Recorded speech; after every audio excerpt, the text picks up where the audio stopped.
खास करून महाराष्ट्र क्रिकेट असोसिएशनचा मी उल्लेख केला। आज जर आपण BCCIचं सगळं क्षेत्र बघितलं तर आज भाजपचा झेंडा तिथेही आपल्याला, मग तिथे राजकारण जरी थेट आलं नसलं तरी तिथे भाजपची माणसं कुठे ना कुठे आहेत।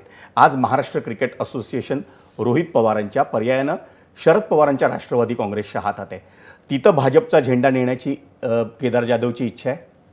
मला वाटतं क्रिकेटमध्ये मी राजकारण आणणार नाही, तर एक इंडियन क्रिकेटर म्हणून मला नक्कीच आवडेल त्या पदावर जाण्यासाठी। पण मला वाटतं एक इंडियन क्रिकेटर म्हणून मी म्हणतोय, एक राजकारणी म्हणून नाही।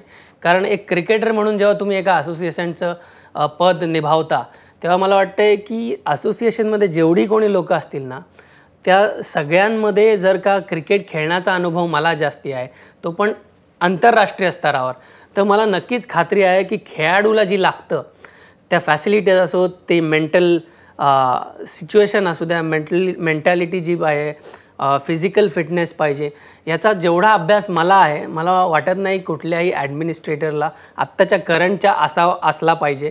आणि तो एकमेव माझा गुणधर्म असला पाहिजे की जर का मी त्या पदावर जायचा इच्छित असेल तर मला वाटतं फक्त आणि फक्त महाराष्ट्राच्या क्रिकेटर्सचं अजून पुढच्या लेवलला कसं घेऊन जाईल हे त्याच्या मागचं ध्येय असलं पाहिजे, ना की पक्षाचा झेंडा तिथं फडकवणं।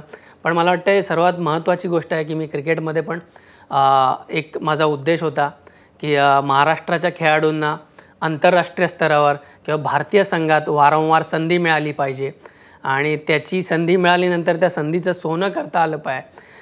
त्याच्यासाठी जो माइंडसेट लागतो, त्याच्यासाठी जो फॅसिलिटीज लागतात, त्याच्यासाठी ज्या प्रकारची वातावरण लागतं, ते वातावरण निर्मिती करण्यासाठी मला वाटतं केदार जाधव तिथं असणं गरजेचं आहे।